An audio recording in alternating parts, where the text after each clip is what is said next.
Hey, welcome back. We're not in the farm kitchen today. We're at the farm grill.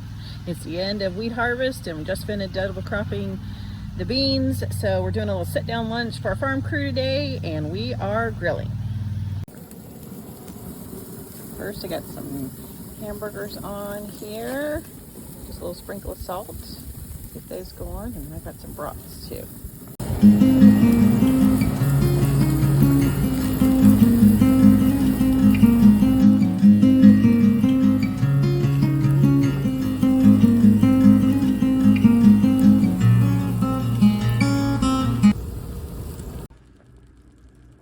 Okay, I did some baked beans in the crock pot today. I was trying to keep the heat down. So I played around with trying to get the taste I wanted. I don't like a real ketchup-y flavored one. So this is going to be a little more brown sugar. It's got some cinnamon in it and it's got bacon. I figured if there's bacon, you really can't go wrong.